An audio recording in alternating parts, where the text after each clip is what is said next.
এই প্রবণতাটা আমার মনে হয় চিকিৎসক তথা পেশেন্ট পার্টির মধ্যে কিন্তু অনেকটা কমে গেছে। আর একটা কথা অস্বীকার করব না বলতে, এর পিছনে কিন্তু হোমিওপ্যাথির অবদানটা অনেকখানি বেশি। কারণ এইরকম জায়গাগুলোতে গিয়ে কিন্তু মানুষেরা একটু হোমিওপ্যাথির আশ্রয় খোঁজে এবং তারা যখন একটা সুন্দর রেজাল্ট পায়, তখন কিন্তু তার উপরে এতটাই নির্ভর করে যে সেখান থেকে তারা বেরিয়ে আসতে চায় না বা সেটা জনমুখে প্রচারিত হতে থাকে যে হ্যাঁ, হোমিওপ্যাথি করেছিলাম তারপর থেকে তার কোনো অসুবিধা নেই। তো হোমিওপ্যাথি করতে আপত্তি কোথায়? অর্থাৎ দেখা যায় যে এই সকল ক্ষেত্রে যাদের এই বারবার ঠান্ডা লাগার প্রবণতা, শুধু আমি টনসিলাইটিস এর কথা বলছি না, যে সকল শিশুদের মধ্যে আছে তাদের একটা মাস পিপল আজকে কিন্তু হোমিওপ্যাথির উপর নির্ভর করছে, কারণ তাদের বিশ্বাস এসে গেছে যে হোমিওপ্যাথি এই জায়গাটা একটা একদম নির্মূল করে দিতে পারে। এবং বিশ্বাস শুধু নয়, সেই বিশ্বাসটা যারা অর্জন করেছে মানে করিয়েছেন যে সকল চিকিৎসকরা, তাদেরকে প্রত্যেককে আমি কিন্তু শ্রদ্ধা জানাই। কারণ তারা আজকে এইভাবে শিশুদের চিকিৎসা করেছে বলেই কিন্তু আমরা আজকে এই জায়গায় পৌঁছতে পেরেছি। অতীতে যারা চিকিৎসা করেছেন তাদেরকে সম্মান তো এই জন্যই জানাবো যে তারা একটা মাস পিপলের মধ্যে কিন্তু এই বিশ্বাসটা অর্জন করিয়ে দিয়েছেন যে হোমিওপ্যাথি অনেক কিছু পারে, যেটা মডার্ন সায়েন্স তো সেভাবে ততটা পারে না। তাহলে কি আমরা মডার্ন সায়েন্সকে একদম হেয় করবো? না, কখনই করবো না।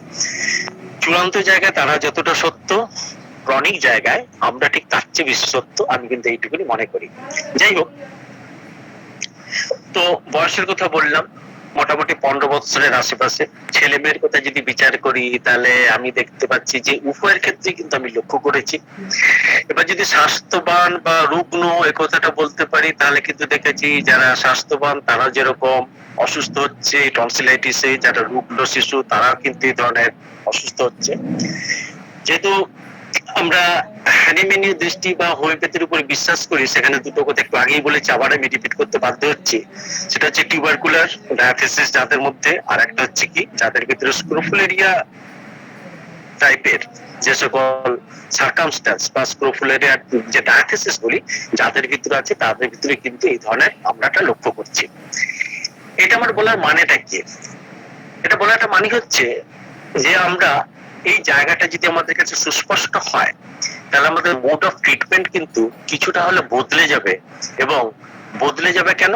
কারণ সঠিক জায়গায় পৌঁছানোর জন্যই তো আমাদের কিন্তু অনেক সময় রাস্তা বদল করতে হয়।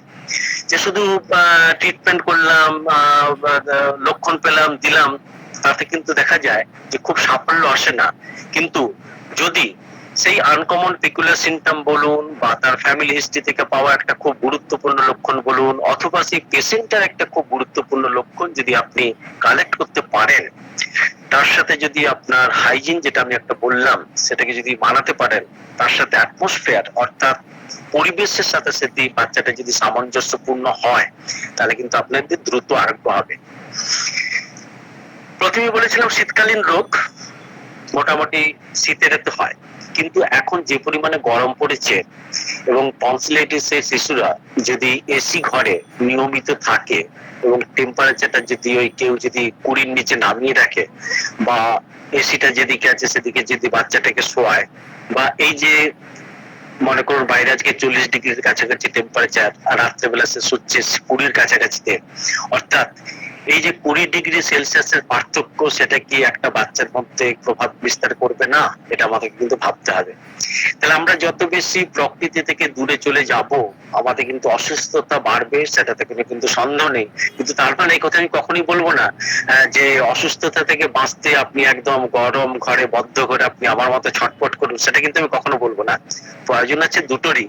তবে এই কথা ঠিক, যে বাড়িতে বেশি এসি চলে বা যে সকল বাচ্চারা ক্রমাগত, যদি বাচ্চারা খুব একটা বেশির মধ্যে থাকে না তবু, কারণ তারা তার অফিস আদালতে যায় না, কিন্তু দেখা যায় সেখান থেকে কিন্তু ব্যাকটেরিয়াল ইনফেকশন গুলো কিন্তু আমাদের সব থেকে বেশি ছড়িয়ে পড়ে। অর্থাৎ দেখা যায় যে যখন বিভিন্ন হসপিটাল থেকে বা নার্সিং হোম থেকে রোগীরা ফিরে আসে, তারপরে কিন্তু তাদের রেসপিরেটরি ট্রাবলস কিন্তু অনেক সময় কিন্তু বেশি দেখা যায়। এটা ছিল একটা কথার কথা, ভূমিকার কথা, প্রয়োজনের কথা অথবা অপ্রয়োজনের কথা। তবে বলতে হয়, কারণ কিছুটা সচেতনতা ছাড়া কিন্তু আমরা কখনোই একটা চিকিৎসককে আরোগ্য করতে মানে পেশেন্টকে কখনোই আরোগ্য করতে পারবো না।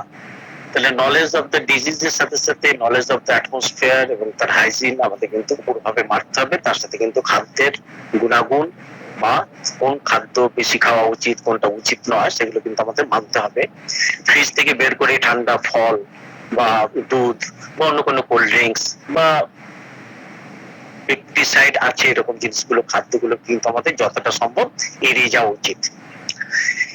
এবার যদি আমি শেষ মুহূর্তে বলছি কি, আমরা তো বুঝলাম, আমরা আমাদের ডায়াগনোসিস হলো, চিন্তা ভাবনা হলো, মডার্ন মেডিসিনের কথা জানলাম, আমরা কি করব না জানলাম, কখন সার্জারি করব কখন করব না, না করার জায়গাটাতে আমি বেশি সমর্থন করবো এই জন্যই, কারণ যে হ্যাজার্ড গুলো হয় তার ভিতরে আছে সব থেকে বড়, সেটা হচ্ছে লস অফ ভয়েস, অর্থাৎ তার কণ্ঠস্বর কিন্তু সম্পূর্ণভাবে বিকৃত হয়ে যায়, আর কিন্তু সে কখনো একটা স্বাভাবিক জায়গায় ফিরে পায় না।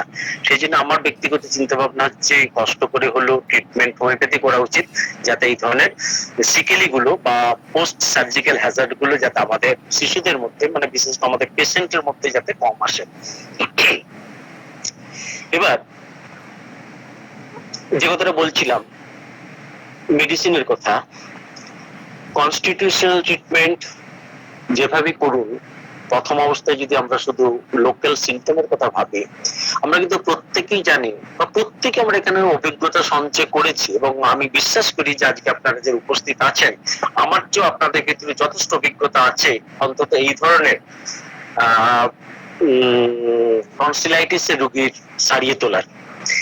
শিশুদের ক্ষেত্রে যখন আমরা পাচ্ছি সেই থোরবড়ি খাড়াবড়ি থোর, সেই লক্ষণগুলি ফিরে আসে, আমরা বেলিডোনার কথা ভাবি, আমরা ব্যয়টা কার্বে শিশুর কথা ভাবি, আমরা ব্যয়টা মিউরের কথা ভাবি, কিন্তু খুব মুশকিলে পড়ে গেছিলাম। দেখুন কেন মুশকিলে বলছি, এই যে একটু বোকা বাচ্চা বা যারা পড়াশোনা একটু ভালো নয়, স্থূল, মানে স্থূল তার দৈহিক ভাবে মানসিক ভাবে, আমরা তো অনেক সময় ব্যয়টা কার্বের কথা ভাবি, এইভাবে যে আমি কি পরিমাণে ঠকেছি আপনাদেরকে বলতে পারবো না।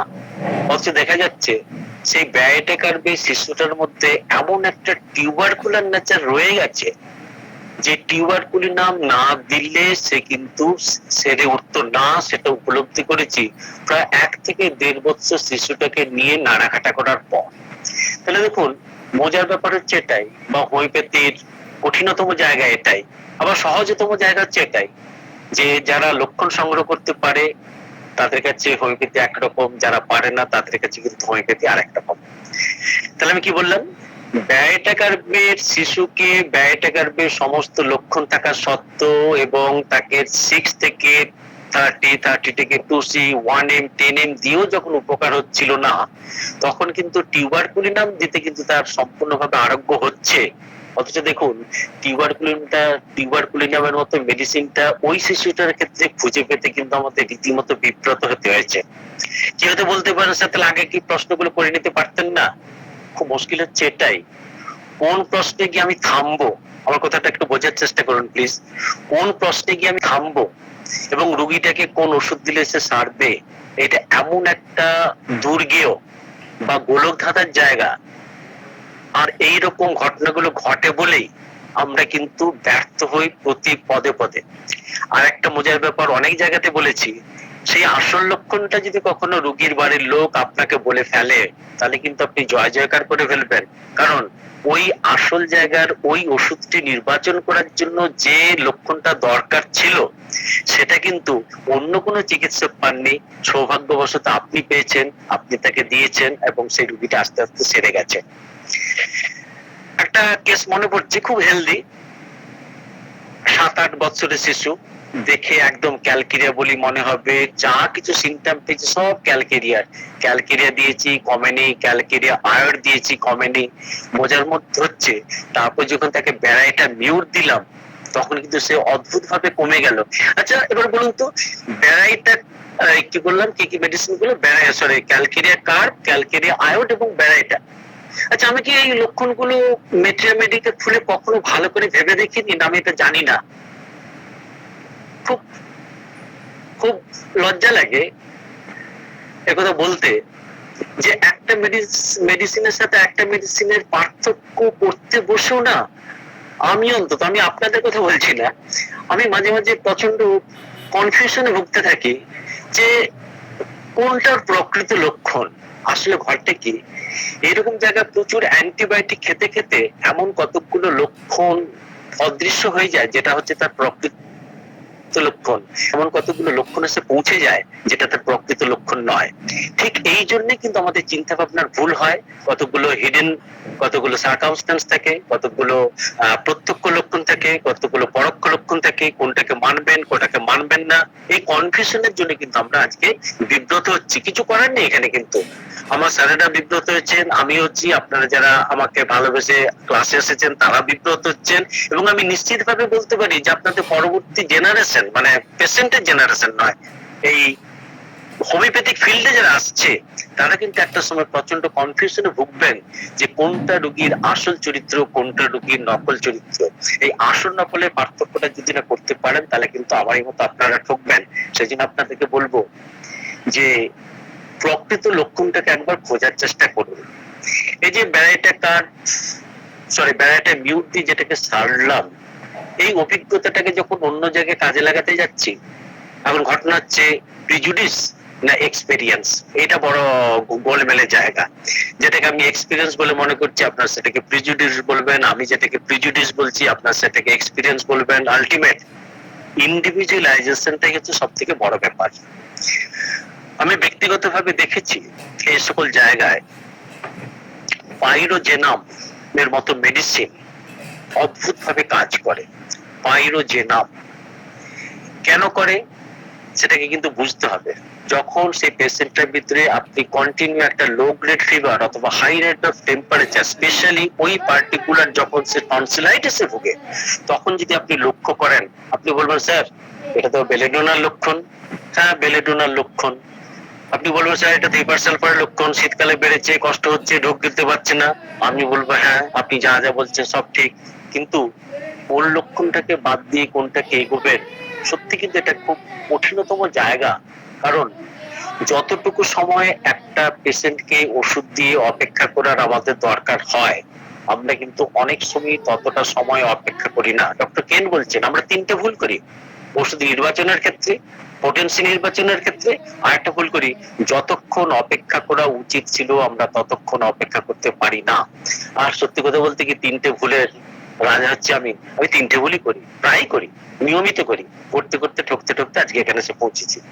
যাই হোক, যখন দেখা যায় যে বাঁদিকে যেভাবে আমরা ল্যাকেসিসের কথা ভাববো, তো মার্ক বিন আইডের কথা ভাববো যদি বাঁ দিকে হয়, বাঁ দিক থেকে যদি ডান দিকে হয় তখন কিন্তু আমরা মার্কসলের কথা যেরকম ভাববো, আমরা লাইকোপোডিয়ামের কথা ভাববো। যদি অল্টারনেট হিস্ট্রিটা সত্যি সুন্দরভাবে পাই তাহলে কিন্তু আমরা কখনোই ল্যাকটেনিয়ামকে কিন্তু আমরা বাদ দিতে পারবো না। এই জিনিসটা কিন্তু আমাদেরকে খুব ভালো করে বুঝতে হবে। আর যেহেতু গ্ল্যান্ডের উপর সব থেকে বেশি কার্যকরী ক্ষমতা বিভিন্ন ধরনের আয়োড টার্ম গ্রুপের, ব্যাট আয়োড, মার্কবিন আয়োড বা আয়োড সংলগ্ন বা আয়োড সংপৃক্ত যে সকল ওষুধ আছে সেগুলো কিন্তু আমাদের এড়িয়ে গেলে কখনোই কিন্তু চলবে না। কিন্তু মজার ব্যাপার হচ্ছে দেখুন, এরকম দেখেছি 15-16 বছরের মেয়ে মাধ্যমিক দিচ্ছে কি পাশ করে বেরিয়ে গেছে, তার পকেট টনসিলাইটিস, প্রচন্ড পরিমাণে ঘা হয়, সেখান থেকে রস পড়ে, সেখান থেকে পুঁজ পড়ে, পাইরোজিনাম দিয়েছিলাম কমেনি, উমুক দিয়েছি কমেনি। তখন বিরক্ত হয়ে যাচ্ছি, 1 থেকে 1.5 বছর 2 বছরের মাথায় গিয়ে তারাও ছেড়ে যাচ্ছে না, আমি তাকে ফেলতে পারছি না। নতুন ভাবে কেস টেকিং, নতুন ভাবে চিন্তা ভাবনা, কি জানি হঠাৎ ভাবলাম পেশেন্টের ভিতরে পালসেটলাকে খুঁজে পাচ্ছিলাম। আসলে খুব মুশকিল হচ্ছে এটাই, জানেন তো, কি পাচ্ছি কি পাচ্ছি না। যখন একদম কিছু জানতাম না তখন খুব ভালো ছিল, মার্কসল দিয়ে দিতাম সবই কমে যেত। এখন দেখছি মার্কসল দিলে সব কমছে না। কারণ কি, ওই যে বিভিন্ন জিনিস জানতে গিয়ে এটা ঠিক না সেটা ঠিক, এটা হবে কি সেটা হবে না, এটা ভালো কি এটা মন্দ, অমুক ডাক্তারবাবু এটা দিয়ে দিয়েছেন, আগে ডাক্তারবাবুর প্রেসক্রিপশন দেখছি, মানে একটা এমন কঠিনতম পরিস্থিতির দিকে পৌঁছে যাচ্ছি যখন বুঝে উঠতে পারা যায় না প্রকৃত জায়গা কোনটা। এরকম একটা খুব ব্যর্থ কেসে সাফল্য পেতে আমাকে পালসেটিলার মতো একটা মেডিসিনকে নির্বাচন করতে হয়েছিল। কিন্তু মজার ব্যাপার হচ্ছে, আচ্ছা প্রথম দিন কি পালসেটিলা ভাবতে পারতাম না। আসলে যতদিন যাচ্ছে আমার কনফিউশন বাড়ছে, যতদিন যাচ্ছে আমার ব্যর্থতাটা বাড়ছে, যতদিন যাচ্ছে আমি যেন হোমিওপ্যাথি থেকে অনেকখানি দূরে চলে যাচ্ছি। কেন বললাম হোমিওপ্যাথি থেকে দূরে চলে যাচ্ছি? কারণ যারা প্রকৃত হোমিওপ্যাথি করবেন তারা তো বলেই দিবেন যে সেই যে পেশেন্টটা পালসেটিলা, তুমি কেন পালসেটিলা দেখতে পাওনি, সেটা তোমার দুর্ভাগ্য। আমি ভেবে দেখলাম সত্যি তো, পালস টিলার রুগী এসেছে, তাকে আমি পালস টিলার দেখতে পেলাম না, তাকে আমি সাইলেসে দেখতে পেলাম। আসলে আগের ডাক্তারবাবু পালস টিলার দিয়েছে বলেই কিন্তু আমি সাইলেসের প্রতি একটা অনুরক্ত হলাম, কারণ আমরা তো সবাই জানি পালস টিলার টনিক সাইলেসিয়া। তাহলে আসলে হোমিওপ্যাথির জায়গাটা, ট্রিটমেন্টের জায়গাটা এতটা কঠিন এবং এতটা সহজ, ওই হীরের মতো কঠিন আর জলের মতো সহজ, যে আমরা সত্যি পদে পদে কিন্তু ব্যর্থ হই। এটা আমি আজকে দীর্ঘ 30 থেকে 35 বছর প্র্যাকটিসের পর আজকে আমি বলতে বাধ্য হচ্ছি, স্বীকারোক্তি এটা আমার। আবার মজা দেখুন, যে জায়গায় বিট করে বেরিয়ে যাচ্ছি, সে যে বলে না বলে বলে রোগ সারানো, তা সেটা করিয়ে দেখিয়ে দিতে পারছি। তাহলে একই মানুষ কেন আজকে এই ধরনের প্রহেলিকা ভুগছে, তারও কিন্তু অনেকগুলো উত্তর আছে। যদিও সেটা আলোচ্য বিষয় নয়, সেই জন্য সেখানে আর গেলাম না। তবে ছেড়ে দিন এটার কথা, এটা ক্লাসটা অন্যদিকে চলে যেতে, হয়তো অর্গাননের দিকে বেরিয়ে যাবে বা অন্যদিকে চলে যাবে, হয়তো সেটা যুক্তিসঙ্গত বা যুক্তিসঙ্গত না হতে পারে, তাতে আমি ফিরে যাচ্ছি না। একটা কথা বলবো যে, যেহেতু এটা ব্যাকটেরিয়াল ইনফেকশন, মোটেই ভাইরাল ইনফেকশন নয়, আপনারা কিন্তু স্ট্রেপ্টোকক্সিন বা স্ট্যাফাইলোকক্সিন মেডিসিনটার উপর একটুখানি কিন্তু গুরুত্ব দেবেন। যদি টনসিলেক্টমি হয়ে গিয়ে থাকে, সবাই যেটা বলে আমি সেটা বলবো, অতি অবশ্যই স্ট্যাফাসিডের কথা ভাববেন। আরেকটা মেডিসিন আমি খুব মানে প্রিজুডিস নেই, ভাবি কিন্তু দিই কম, সেটা হচ্ছে মার্ক সায়ানাইট। মার্ক সায়ানাইট মেডিসিনটি কিন্তু এরকম জায়গায় দেখা যায় যে ওই যে গ্ল্যান্ড দুটো, প্যাডলাইক গ্ল্যান্ড দুটো যেটা ফুলে গেছে, সেখান থেকে কিন্তু মাংসগুলো খসে খসে পড়ার মতো একটা হয়। সে যখন কাশে, দেখবেন মিউকাস মেমব্রেনের সাথে তার ভিতরের প্যাচগুলো কিরকম বেরিয়ে আসছে। যদি কখনো সেরকম একটা সিভিয়ার কন্ডিশনের পেশেন্ট পান, মার্ক পাইরোজেনাম এবং পরবর্তী ক্ষেত্রে কিন্তু আপনি মার্ক সায়ানাইটের কথা ভাববেন। যদি ফ্যামিলি হিস্ট্রিতে টিউবারকুলার পান, অ্যাজমাটিক টেন্ডেন্সি বা নিজে কখনো টিউবারকুলোসিসে, যদি বা ওইটুকু বাচ্চা টিউবারকুলোসিসে ভোগার সম্ভাবনা কম, কিন্তু কোনো কারণে, যেমন আজকে পেয়েছি যে মেসেন্টেরিক গ্ল্যান্ড গুলো তার এনলার্জড, তার জন্য ব্যথা, তাকে আমি আয়োডোফার্মামের মতো মেডিসিন ইউজ করলাম, কারণ ওর ছাড়া কোনো মেডিসিনে কাজ করবে বলে আমার কিন্তু মনে হচ্ছিল না।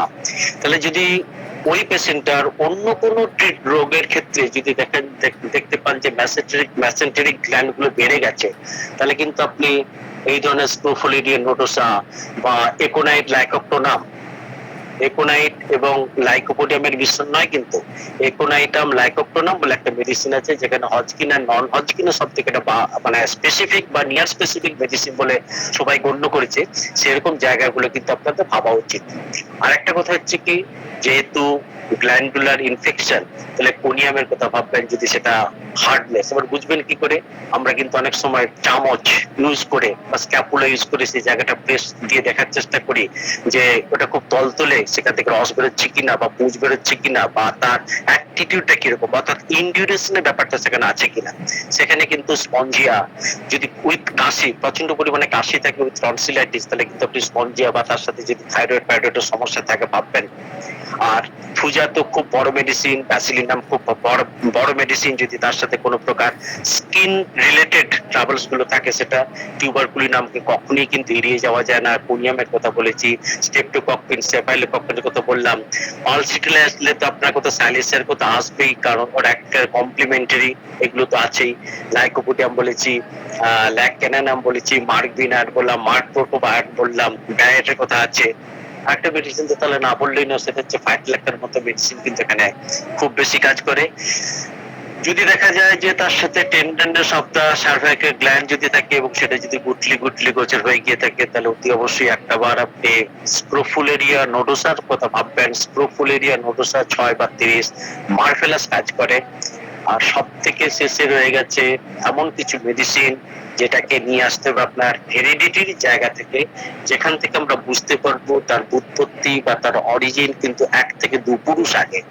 যদি সেখানে হয়, তাহলে কিন্তু সেই ঘুরে ঘুরে টিউবারকুলিনামের মতো মেডিসিন, হাই ডাইলিউশন আপনারা অতি অবশ্যই কিন্তু দেবার কথা ভাবুন।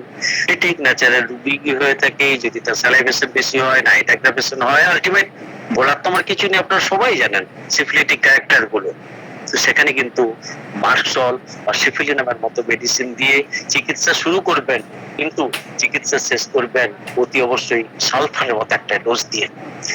এটুকু বলে আমার ব্যক্তিগত অভিজ্ঞতা, হয়তো তার সাথে কিছুটা অর্গানন, কিছুটা চিন্তা ভাবনা, বা আজকের পরিস্থিতিতে কোন জায়গায় দাঁড়িয়েছি, নিজের খেদ, নিজের ক্ষোভ, ব্যর্থতা, সফলতা সবকিছু নিয়ে বললাম। ক্যালকিরিয়া ফস নিঃসন্দেহে একটা ভালো মেডিসিন। হয়তো ব্যাপারটা দেখুন, ভালো মেডিসিন বলে তো হয় না, আপনি যেভাবে লক্ষণ সংগ্রহ করতে পারবেন, লক্ষণ সংগ্রহে চাতুর্যেই, একদম চাতুর্যটা বললাম, কারণ আমাদের কোনো স্যারেরা ভালো করে বলে দিচ্ছেন না যে আরে এই লক্ষণটা পেয়েছি তাই দিয়েছি। সব জায়গায় চালাকি, হোমিওপ্যাথি ডাক্তারদের ভিতরে চালাকি আছে, আমার ভিতরে চালাকি আছে, যেন সবকিছু বলতে চাইছি না, এরকম একটা ব্যাপার থেকে যায়। সে যাই হোক, জানি না ক্লাসটা কিরকম লাগলো, আপনাদের সাথে আছি। আপনারা এবার আমাকে প্রশ্ন না করে আপনারা আপনাদের মতামত দিন, অভিজ্ঞতার কথা বলুন, কি পেলেন কি পেলেন না, সাফল্য যেরকম বলবেন, ব্যর্থতাটাকে সেভাবে তুলে ধরুন, তাহলে তবেই আমরা কিন্তু নতুন ভাবে অনেক কিছু শিখতে পারবো। বলে হোমের জন্য উদ্দীপনাকে নববর্ষের শুভেচ্ছা এবং আপনাদের প্রত্যেককে গ্রীষ্মকালীন একদম উষ্ণ অভিনন্দন জানিয়ে আজকে ক্লাস শেষ করলাম। নমস্কার, আপনারা সবাই ভালো থাকুন।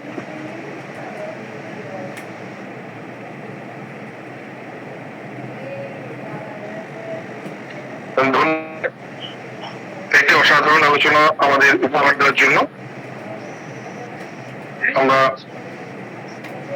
আলোচনার পরবর্তী স্তরে চলে যাব।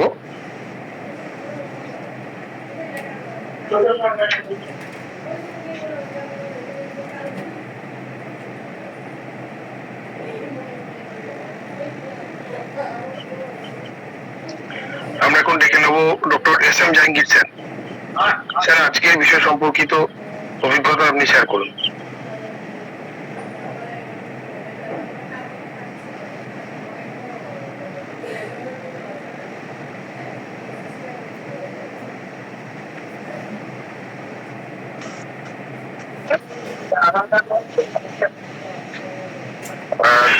ধন্যবাদ শ্রদ্ধেয় নীলকমল স্যারকে। আসলে আমি কমাতে এনেছি, ক্লাসে অনেক পরে ঢুকেছি, বিদায় স্যারের সম্পূর্ণ ক্লাস শুনতে পারি নাই, তবে একেবারে শেষের টুকু শোনাচ্ছি।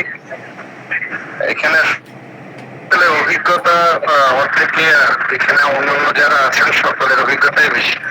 টনসিলাইটিসের পেশেন্টদের ক্ষেত্রে আমরা খুব কমনলি কিছু মেডিসিন ব্যবহার করে থাকি, তবে সেটা আমার কাছে মনে হয় যে একেবারে প্রাথমিক পর্যায়ের কিছু কিছু।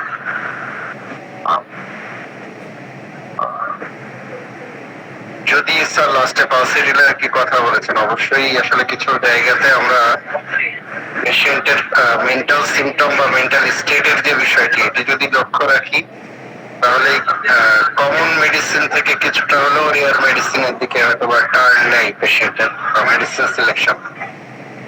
আসলে সব দিকে খেয়াল রাখতে হয়। সর্বোপরি আমি অনুরোধ করবো পেশেন্টের অবস্থাটিও খেয়াল রাখতে হবে। সেটি যদি আপনার আরোগ্যের মধ্যে থাকে বা আপনার হাতের মধ্যে থাকে, অবশ্যই আপনি ঔষধ দিবেন, না হলে পেশেন্টকে ছেড়ে দিবেন। কারণ according to medical science, not homeopathic medical সায়েন্সের কথা বলছি না, এটা সার্জিক্যাল ডিসঅর্ডারের মধ্যেই পড়ে। অ্যালোপ্যাথি ফিজিশিয়ানরা ওনারা সার্জারির জন্য রেফার করেন। হোমিওপ্যাথিতে অনেক সার্জিক্যাল কেস মেডিসিন দিয়ে ভালো হয়, এটা পরীক্ষিত। আমাদের বহু প্র্যাকটিসে আমরা আসলে এটা দেখে থাকি। আসলে প্র্যাকটিস লাইফে খেয়াল করবেন মাইল্ড, মডারেট, সিভিয়ার, এই তিনটি জায়গা যদি আপনি আইডেন্টিফাই করতে পারেন, তাহলে আমার কাছে মনে হয় যে আপনি আসলে কোন স্টেজে মেডিসিন দিবেন, কোন স্টেজে দিবেন না। যদি মানে আমি সহজ কথাই বলি যে আমার কাছে যদি মনে হয় যে না আমি এই জায়গায় মেডিসিন সিলেকশন করতে পারছি, তাহলে আমি দিই, না হলে ছেড়ে দিই। সেটা হয়তো বা হয় সার্জনের কাছে পাঠাই, অথবা আমাদের প্যাথির অন্য কোনো ফিজিশিয়ানের কাছে পাঠাই। তবে সব দিক থেকে খেয়াল রাখবেন পেশেন্টের অবস্থা। ধন্যবাদ স্যার, আবারও কৃতজ্ঞতা নীলকমল স্যার। হ্যাঁ, ধন্যবাদ স্যার আপনার মূল্যবান বক্তব্যের জন্য। আমরা এখন ডেকে নেবো ডক্টর প্রশান্ত কুমার রায় স্যার। আজকের বিষয় সম্পর্কিত আপনার অভিজ্ঞতা আমাদের সাথে ভাগ করে নিন। অভিজ্ঞতা সবারই আছে, আর স্যারের ক্লাসটা তো সুন্দর হয়েছে, অনেকগুলো ওষুধ বললো। তবে স্যারের সঙ্গে মানে একটা মত আমার মনে হয় যে ব্যারিটাকার যদি পেশেন্ট হয়, এখন কন্ডিশনটাতে ব্যারিটাকার না দিয়ে সেই জায়গাটাতে যদি আমরা প্রথম স্টেজে ব্যারিটামিউর দিই এবং ইন্টারকারেন্ট মেডিসিন হিসাবে যদি সোডিনাম প্রয়োগ করি এন্ড ফলোড বাই যদি ব্যারিটাকার আবার ফার্দার দিই অর্থাৎ এইটা চেইন, সেই ক্ষেত্রে কিন্তু সাকসেস রেটটা তুলনামূলকভাবে ভালো হয়। এটা আমি প্র্যাকটিস লাইফেও দেখেছি, যদিও এটা আমার কথা নয়, এটা হচ্ছে ডক্টর ডিএম বর্ল্যান্ডের কথা। এই চেইনটা কিন্তু খুব ভালোভাবে কাজ করে, যথেষ্ট ইম্পর্টেন্ট। আর স্যাররা যেরকম হচ্ছে কনস্টিটিউশনাল ট্রিটমেন্ট করে অবশ্যই ট্রিটমেন্ট করবেন, বা আমি যেটা পক্ষপাতিত্ব যখন যে সিমটমস এর প্রাধান্য পাবো সেই অনুপাতে ট্রিটমেন্ট করবো, যথেষ্ট বেটার। আর টিউবাকুলিনামটাও স্যারও যেটা বলতেছিলেন যে বাচ্চাদের স্টেজে সেটা হেরিডিটি স্টেজে থাকতেও পারে, টিউবাকুলিনামটাও একটা খুব ভালো, সেটা পেশেন্টের রিপিটেড সোর থ্রোট তার সঙ্গে ফ্রিকুয়েন্ট টনসিলাইটিস এবং এনলার্জ অফ দ্য টনসিল, এই কন্ডিশনটা থাকে, কিছুটা হচ্ছে হার্ডেনিং কন্ডিশন থাকে, এটাও কিন্তু টিকে মোর একটা কনসেপশন এবং সেই ক্ষেত্রেও কিন্তু যথেষ্ট ভালো কাজ হয়।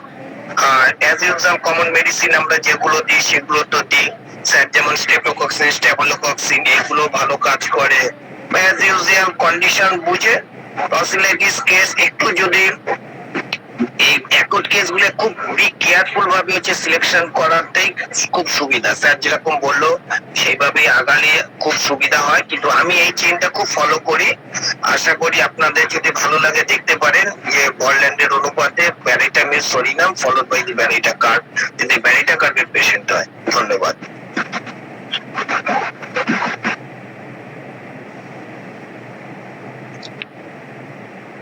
ধন্যবাদ স্যার। আমরা এখন চলে যাব, হ্যান্ড রাইজ করেছেন ডক্টর সৈয়দ আহমেদ স্যার। হ্যাঁ স্যার বলুন। আদাব স্যার। হ্যালো, শুনতে পাচ্ছেন আমাকে? হ্যাঁ শুনি। আমার একটা প্রশ্ন ছিল, এই নীলকমল স্যার অথবা প্রশান্ত স্যার যে উত্তর দিতে পারেন, সেটা হচ্ছে ওই স্ট্রেপ্টোকক্সিন আর স্টেফাইলোকক্সিন আসলে ঠিক কোন অবস্থায় আমরা ব্যবহার করি? এটা আসলে যেহেতু খুব কম ব্যবহার হয় ওষুধ দুইটা, আমরা সচরাচর নাম শুনি কম, মানে ঠিক কোন ক্ষেত্রে আমরা দুইটাকে চিন্তা করব? এটা শুরুতে নাকি ইন্টার কারেন্ট না শেষে? এটা যদি একটু বলতেন স্যার। আমি প্রশান্ত স্যারকে একটু অনুরোধ করছি এটা উত্তর দেওয়ার জন্য। প্রশান্ত স্যার একটু উত্তরটা দিন না প্লিজ।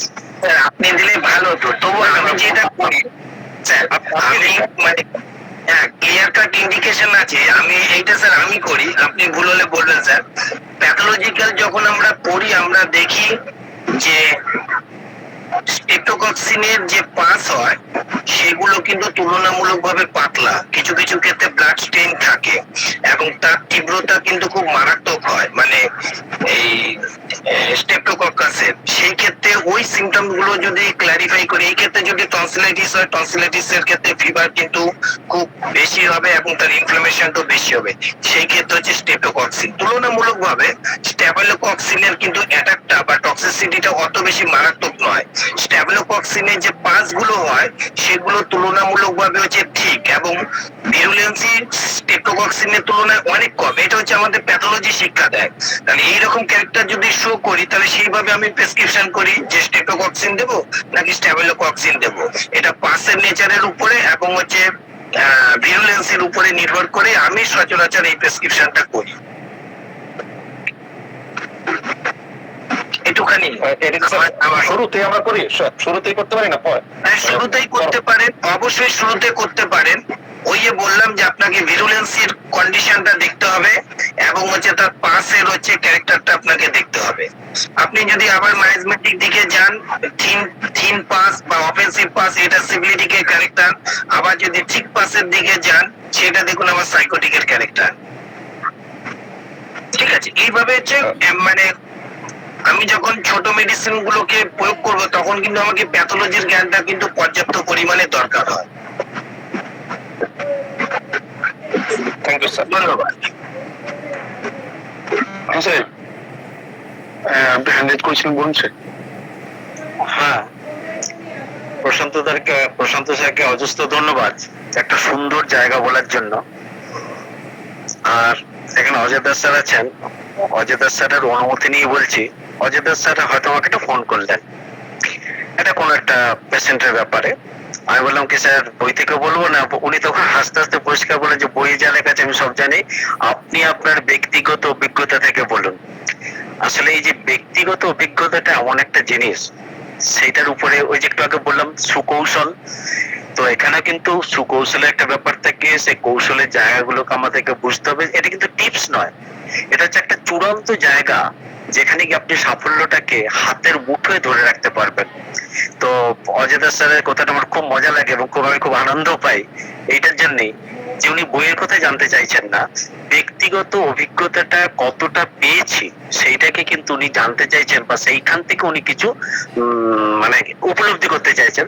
যদিও অজয় দাস স্যার সত্যি একজন স্যার, তার আমার অভিজ্ঞতার কোনো দরকার নেই, কিন্তু এই যে জায়গাটা বলেন এটা আমার খুব ভালো লাগে এই জন্যই যে আমরা ছাত্র হয়ে কিন্তু কখনো এইভাবে জানতে চাই না যে স্যার অভিজ্ঞতাটার কথা বলবো। আসলে অভিজ্ঞতার মধ্যে লুকিয়ে থাকে একটা চূড়ান্ত সামারি।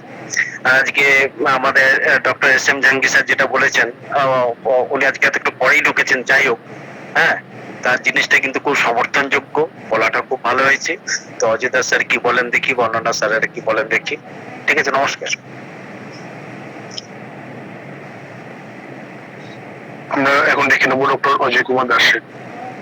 স্যার, আজকে আলোচিত বিষয় সম্পর্কে আপনি কিছু বলুন। নমস্কার।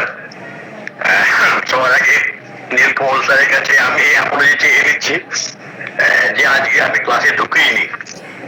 আমি যখন ঢুকলাম তখন সব শেষ, জাহাঙ্গীর স্যার তখন কথা বলছেন, সেই সময় ঢুকেছি। আলোচনার উপরে আমি কোনো কিছু বলতে পারবো না, আলোচনার বাইরে গিয়ে আমাকে বলতে হবে। আমার মনে হয় আমরা যারা হোমিওপ্যাথি প্র্যাকটিস করি টনসিলাইটিসের পেশেন্ট পাইনি বা দেখিনি, এরকম মতো খুব কম আছে। এরকম বোধ হয় হাতে গুনলে পাওয়া যাবে যে তিনি তার প্র্যাকটিস লাইফে টনসিলাইটিসের পেশেন্ট দেখেনি।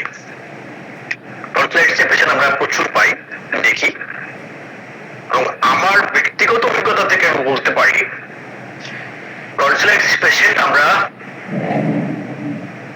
যদিও জাহাঙ্গীর স্যারের কথা ধরে বলছি, যে রেফার করে দেওয়ার জায়গা পর্যন্ত আমার এখনো পর্যন্ত আসেনি। দেখা গেছে যে এলোপ্যাথ ডাক্তারের কাছে ঘুরে এসছে, আমরা যখনই এসছে অ্যাকুইট কন্ডিশন গুলো তো আসে, ওগুলো তো অ্যাকুইট মেডিসিন যখন যে কন্ডিশন থাকে তখন সেরকম দেখে দিই। কোথাও অ্যাকুইট মেডিসিন দিচ্ছি, কোথাও টক্সিসিটি সেরকম পর্যায়ে চলে গেছে সেই জায়গাটা দেখে দিচ্ছি, যেটা বললেন যে স্ট্যাফাইলোকক্সিন বা স্ট্রেপ্টোকক্সিন। তবে বেশিরভাগ যদি টনসিলাইটিস পেশেন্ট আমরা যখন দেখি, এরপর ডাক্তারদের কাছে ঘুরে ঘুরে ঘুরে ঘুরে তারা লাস্টে বলে দিয়েছে অপারেশন করতে হবে, এবং সারা জীবনে আপনি কখনো এই অবস্থায় ঠান্ডা খাবেন না, টক খাবেন না, একদম। আমার টার্গেটটা থাকতো সবসময় বা থাকে এখনো, যে জিনিসগুলো খেতে বারণ করেছে সেই জিনিসগুলো কতকে খাওয়াতে পারবে। একটা বাচ্চা 10-12 বছর, 13 বছর, 14 বছরে যাবে, একটা ছেলে বা 15 বছরের ছেলে বা একটা মেয়ে, সেই বয়সে ফুচকা খাবে না বা আইসক্রিম খাবে না, বিয়ে বাড়ি যাবে সবাই খাবে আর সে বসে থাকবে, এটা আমার মেনে নিতে পারি না।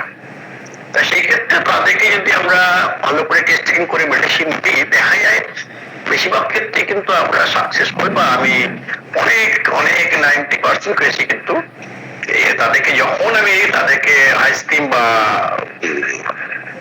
ফুচকা বা টক জল খাওয়াতে পেরেছি এবং তারপর কোন রকম কমপ্লিকেশন আসেনি, তখন বুঝলাম যে না, পেশেন্টটি ভালো জায়গায় গিয়েছে।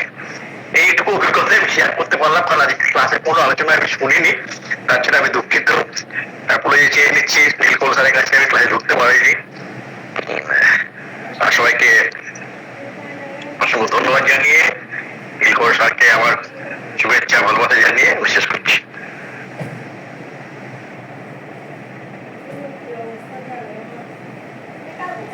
হ্যান্ডরাইজ করেছেন ডক্টর দীপঙ্কর সাহা, বলুন স্যার।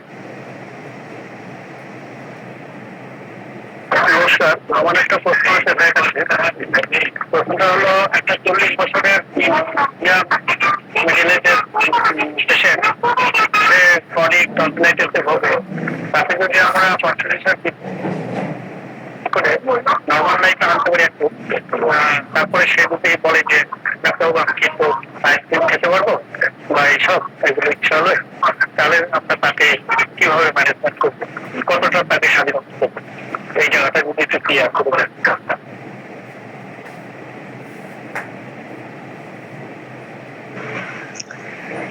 আপনার সমস্ত প্রশ্নের উত্তর কিন্তু দিয়ে দিয়েছেন আমাদের অজয় দাস স্যার। অর্থাৎ যে সকল জিনিসে তার কষ্ট বাড়ে, সে যখন স্বাভাবিক জীবন যাপন করে, তখন দেখা যাবে যে ওই সকল কষ্টগুলো তার তখন থাকছে না। এটা হচ্ছে হোমিওপ্যাথিক বৈচিত্র্য, যে যে সকল জায়গাগুলোতে আমরা মডার্ন সায়েন্স বলছি দীর্ঘদিন আপনি এগুলো খাবেন না, কিন্তু রোগী যদি খেয়ে যদি সুস্থ থাকে, তাহলে তো আমরা বুঝবো সেটা আরোগ্য হয়ে গেছে। অথবা আরোগ্য নিয়ে হয়তো অনেকে অনেক কিছু বলতে পারেন, যে সুস্থ হয়ে গেলে একটু হয়ে গেলে কি আরোগ্য হয়েছে, আমি অত তর্কে যেতে চাই না। অজয় দাস স্যার যেটা বলেছেন সেটাকে একদম সামনে রেখে সাইনবোর্ডের মধ্যে তুলে ধরে বলছি, যখন বুঝতে পারবেন যে সবকিছু খেতে পারছে, আপনি বুঝবেন যে আপনার রোগী সম্পূর্ণভাবে সুস্থ হয়েছে। এইটুকুনি বলতে চাই। নমস্কার।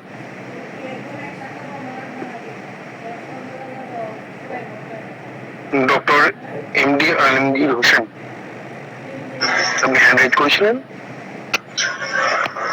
জি স্যার, আমি জানতে চাচ্ছি যে ক্রনিক টনসিলাইটিস থেকে ক্যান্সার হওয়ার প্রবণতা কতটুকু বা পার্সেন্টেজ কেমন, এবং দীর্ঘদিন হোমিওপ্যাথিক চিকিৎসা করতে করতে অনেক সময় ক্যান্সারের দিকে সেটা টার্ন নিতে পারে কিনা, এবং নিলে সেটা আমরা কিভাবে বুঝবো?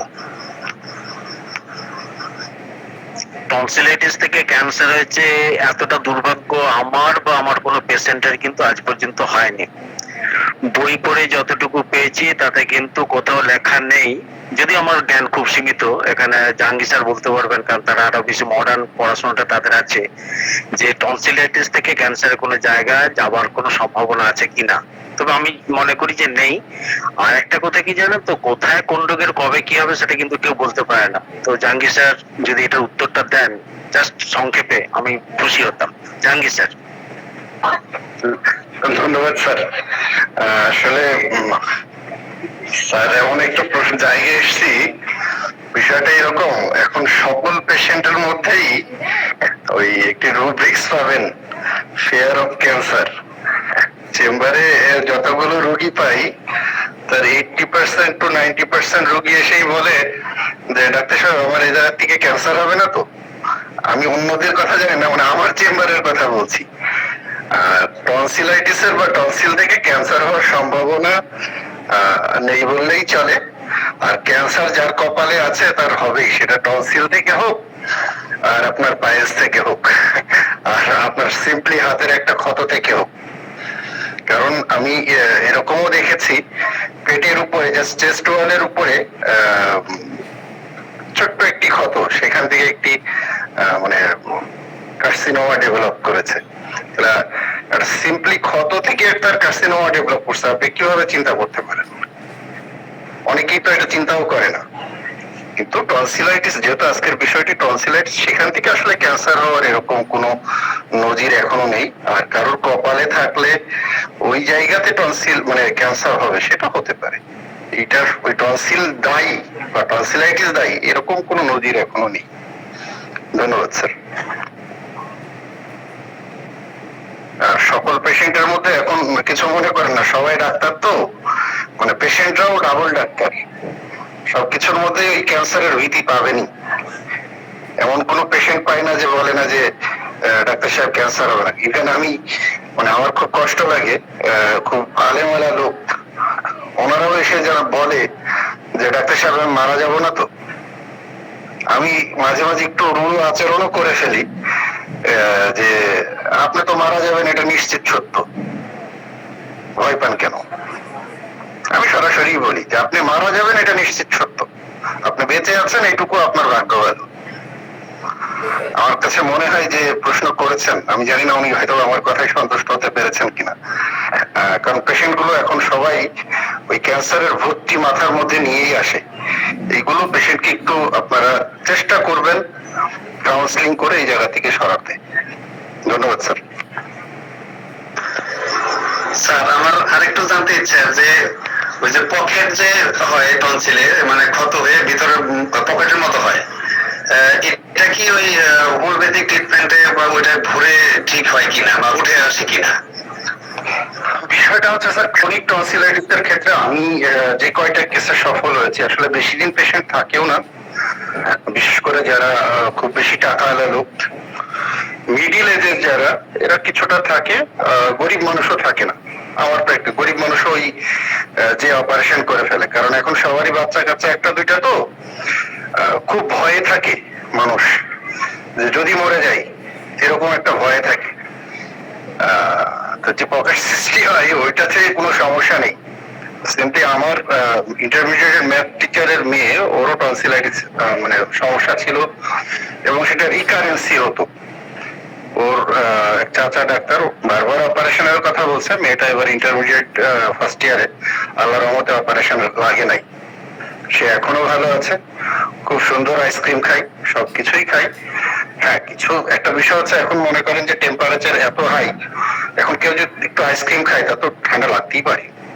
এটাকে যদি আপনি ওই টনসিলাইটিস এর জায়গায় গিয়ে ধরেন, তাহলে তো হলো না।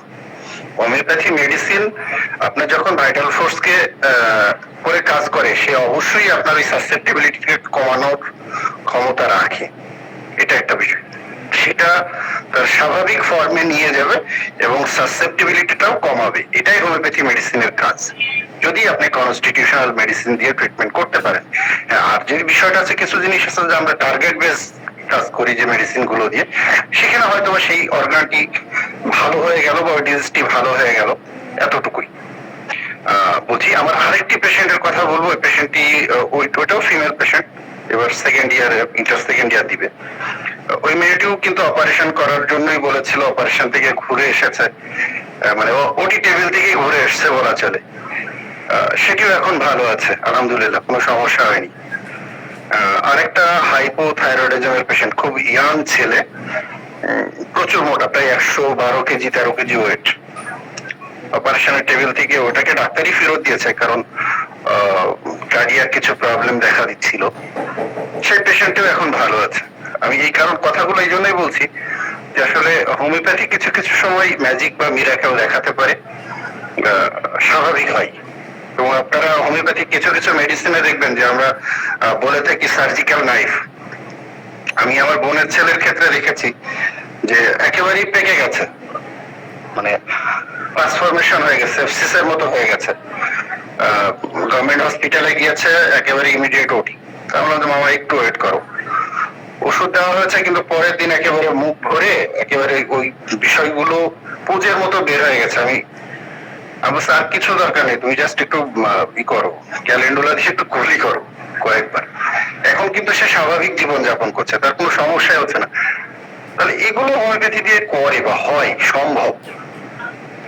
এখন এর পিছনের ব্যাখ্যা আসলে এখানে শ্রদ্ধেয় অজয় স্যার আছেন, নীলকুমার স্যার আছেন, প্রশান্ত স্যার আছেন, ওনারা দিতে পারবেন। আমি আমার প্র্যাকটিক্যাল লাইফ থেকে এই জায়গাগুলো বললাম। ধন্যবাদ স্যার। ধন্যবাদ স্যার, অসংখ্য ধন্যবাদ আপনাকে। আমরা আজকের আলোচনা আনুষ্ঠানিকভাবে শেষ করে দেব। তার আগে কারো যদি কোনো বক্তব্য থাকে আজকের বিষয় সম্পর্কিত, শেষ করার জন্য হ্যান্ড রেজ করবে। হ্যাঁ, তবে স্যার যেটা আসলে ওই বলছিলেন, ওই জায়গাগুলো রিকভারি করতে একটু সময় দিতে হবে পেশেন্টকে। এখন এই পেশেন্টকে যদি আপনি সময় না দেন বা পেশেন্ট আপনাকে সময় না দেয়, তাহলে রিকভারি করাটা খুব কঠিন, এতটুকুই বুঝি। এটা এমন না যে আপনি আপনার কাছে বা আমার কাছে জাদু আছে, আপনি ফু দিয়ে দিলাম আর উনি ভালো হয়ে গেল, এরকম না।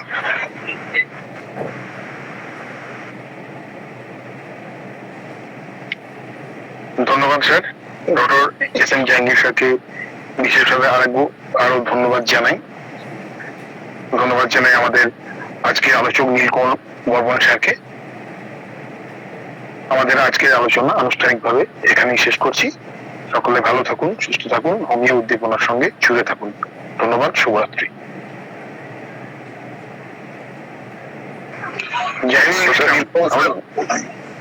হ্যাঁ, সংক্ষেপে বলুন স্যার। ভুল কিছু বললাম কিনা? অজয় স্যার, নীলকমল স্যার আছেন। হ্যাঁ, অবশ্যই স্যার। না না, অসুবিধা নেই, বলেছে। না, একদম ঠিকই বলেছেন। নেতা জিনিস একটা যে ক্যান্সার ভীতি যেমন একটা বললেন, এটা তো প্রত্যেকটা মানুষই আজকাল ভয় পায়, কেন জানি না, এটা কাউন্সিলিং ছাড়া কিছু করার নেই। একদম পরিষ্কার বলে আমি তো উল্টো কথা বলি, যে কে বলেছে ক্যান্সার হবে না? ক্যান্সার তো আপনার পায়ে পায়ে ঘুরে বেড়াচ্ছে, তো ক্যান্সার হতেই পারে। যে কোনো জায়গায় প্রথমেই যদি আপনি তাকে বলেন না হবে না, তাহলে সে একটু অন্যরকম ভাবে, তাকে একটা ভয় দেখিয়ে দিন, তারপর তাকে সাহস যোগাবেন। হতেই পারে, তবে লিখে রাখুন কোন রকম 10 বছর ধরে, মানে পেশেন্টকে বলবেন, আমি লিখে রাখুন বলতে চাইছি পেশেন্টকে, কোনো আলসারেশন মিনিমাম 10 ইয়ার্স না হলে সেখান থেকে কাজ নেওয়া হয় না। আপনার গলার যে ব্যথাটা সেটা কি 10 বছর হয়ে গেছে, 10 বছর হয়ে গেছে? যদি না হয়ে থাকে তাহলে নিশ্চিন্ত থাকুন। এইরকম তাদের সাহস যোগাতে একটু ম্যানেজমেন্ট দিতে হবে। আর টনসিলাইটিস পেশেন্ট, আমি তো বললাম আগেই, যেটা ইয়াঙ্গে স্যার বললেন যে অপারেশন টেবিল থেকে ফিরে এসছে, আমাদের ক্ষেত্রে কিন্তু আমি তো প্রচুর কেসে সাকসেস হয়েছি। আর যেটা দেখা যায় যে টনসিলাইটিসের যদি দেখা যায় প্রাধান্য ছোটবেলা থেকে তারা এত বেশি অ্যান্টিবায়োটিক খেয়েছে, তাদের টনসিলাইটিসে একটা প্রবণতা সবসময় থেকে যায়। এবং এইসব ক্ষেত্রে যদি আমরা ভালো করে একটু টেস্টিং করি, দেখবো যে তার ফ্যামিলি হিস্ট্রি বলুন, টিউবারকুলার ভাইরাস তার ভিতরে থাকে। তো এটা যে ক্যান্সার হতে পারে, আইটিস কথাটা এখানে থাকে, যেখানে আমরা সবাই জানি সোরিক মারাত্মক থাকে। সোরিক ক্যান্সার সিফিলিটিক দুটো মিলে গিয়ে সাইকোটিক আপনার টিউবারকুলার আসছে। তো কোনো ক্ষেত্রে সাইকোটিকও তার সঙ্গে যোগ করে যেতে পারে। এই যদি এইরকম অ্যাঙ্গেল দিয়ে আমরা একটু চিন্তা করি, তাহলে বোধ হয় আমাদের কাছে খুব একটা অসুবিধা হয়ে দাঁড়ায় না। টনসিলাইটিস পেশেন্টকে আমাদেরকে সার্জারি থেকে পাঠানোর কোনো প্রয়োজনই নেই। একদম আমাদের জাহাঙ্গীর স্যার যা বলেছেন হিম্মত নিয়ে আমরা প্রত্যেকে কাজ করতে পারি। তবে তার মধ্যখান থেকে আমাদেরকে দেখতে হবে, যেটা বলেছেন এটা কি কন্ডিশনে আছে, কি কন্ডিশনে আছে, সেটার উপরে আপনাকে সেই জাজমেন্টটা কিন্তু আপনার। ঠিক আছে জাহাঙ্গীর স্যার? আমার একটা কথা ছিল স্যার। যে পেশেন্ট যে বলছে যে আমার ক্যান্সার হবে না, তো এটাকে আমরা মানে এইভাবে না ভেবে এইভাবে ভাবতে পারি না যে এটাও একটা মেন্টাল সিমটমস, এটাও একটা ইলিউশন। এই ক্ষেত্রে তো আমাদের একটা মেন্টাল সিমটম ধরে একটা বেস্ট মেডিসিন চলে আসতে পারে স্যার। যেমন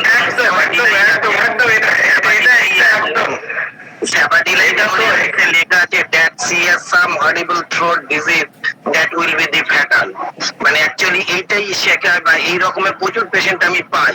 এইসব ক্ষেত্রে আমি ন্যাচারালি চোখ কান বুঝে স্যাবাডিলা 10 প্রেসক্রিপশন করে দিয়ে চলে আসি। কারণ পেশেন্টের মধ্যে যাই হোক, পেশেন্টের একটা মিসম্যারিজম হোক বা যাই হোক, পেশেন্টের মধ্যে কিন্তু ওই একটা ভয় একটা ঢুকে গেছে। হ্যাঁ, এটা আমার মনে হয় যে এটা একটা আমাদের কাছে একটা আশীর্বাদ, মানে একটা বড় একটা মেন্টাল সিমটমস আমার কাছে শো করে দিল। এটা তো একটা বড় সিমটম আমাদেরকে দিয়ে দেয়, আমাদের গাইড দিয়ে দেয় পেশেন্টরা, হ্যাঁ স্যার, আর 2 নম্বর আগের যে পেশেন্ট বললো পকেট, যদিও পকেট কথাটা এলোপ্যাথিক ব্যবহার করে, এগুলো ক্রিপ্ট ফরমেশন তৈরি হয়ে যায়, কিছু কিছু ক্ষেত্রে হার্ডেনিং হয়ে যায়। অত ভয় পাওয়ার কিছু নেই, ঠিক হয়ে যায়। ন্যাচারালি দেখা যায় যে ক্যালকেরিয়া ফ্লোর মেডিসিনটা ওইসব অ্যাঙ্গেলে প্রেসক্রিপশন করলে না যথেষ্ট ভালো রেজাল্ট আসে। যখন ক্রিপ্ট গুলো হার্ড হয়ে যায়, এই যে যেগুলো পকেট আমরা যেগুলো ইউজ করি, ক্যালকেরিয়া ফ্লোর যথেষ্ট বেটার অ্যাকশন পাঠায়। ওটা আমার অভিজ্ঞতাতে আমি দেখি স্যার। যাই হোক, ধন্যবাদ স্যার, আপনার অভিজ্ঞতা আরো বেশি। এটা এইগুলো যখন আমরা দেখি, পেশেন্টগুলো যখন দেখি, তখন আমরা যেটা করি না অনেকে, সেটা হচ্ছে টার্ম হোল্ডার ইউজ করি না। যদি আমরা একটুখানি এই সমস্ত জিনিসগুলো ইউজ করি, টার্ম হোল্ডার ইউজ করে যদি টার্মটাকে প্রেস করে দিয়ে আমরা দেখি, তাহলে কিন্তু পরিষ্কার সেখানে অনেকটা আমাদের চোখের সামনে ভেসে ওঠে পেশেন্টের কন্ডিশনটা। সেই কন্ডিশনগুলো আমরা দেখতে পাই। আর আমরা বলি হা করো, হা করলে কিন্তু ভেতরটা কিছু দেখা যায় না। একটু টার্ম হোল্ডার যদি ইউজ করে দেখি, লাইট নিয়ে যদি আমরা ইউজ করি, তাহলে কিন্তু এগুলো পাওয়া যায়। আমরা অনেক কিছু ফিজিক্যাল এক্সামিন করতে পারি, এগুলোকে এক্সামিন করে নিয়ে আমরা পরিষ্কার বুঝতে পারি। এবং এই টনসিলের মধ্যেও ক্যালসিফিকেশন হয়, সেটাও কিন্তু আমরা সেটাও হ্যাঁ, ওই কোশ্চেনটাও সুন্দর কভার করতে পারে। হ্যাঁ ক্যালসিফিকেশন হয়। তো এইগুলো নিয়ে যখন পেশেন্ট আমাদেরকে বলছে যে স্যার ক্যান্সার হবে না তো, অর্থাৎ পেশেন্ট এইখানটায় ফিয়ার ফ্রম ক্যান্সার, এটা আমাদের রুব্রিকে আছে, এটা রুব্রিকে আছে। তো সেদিক দিয়ে আমাদের পেশেন্ট আমাদের অনেক গাইড করে দেয়। আমার মনে হয় যে স্যার কি বলেছেন, এদিক দিয়ে কোনো অসুবিধা নেই, পেশেন্ট আমাদেরকে অনেক কিছু গাইড করে দেয়, কিন্তু পেশেন্টকে বোঝাতে হবে। বোঝানোর আগে তাকে একটু যে ক্যান্সার হতে পারে তার জন্য যে সমস্ত প্রিকশন গুলো নেওয়া, সেগুলো সে তো অটোমেটিকলি সে নিয়ে নেবে। হ্যাঁ হবে না কে বলেছে, যখনই বলবে তখন দেখবেন তুমি এগুলো করো না, তাহলে ক্যান্সার হবে না। আর তোমাকে আমি বলে দিচ্ছি তোমার ক্যান্সার হবে না, তুমি নিশ্চিন্ত থাকতে পারো। এবং সে একদম সাহস পাবে, সাহস জোগাতে হবে পেশেন্টকে। ঠিক আছে, ধন্যবাদ।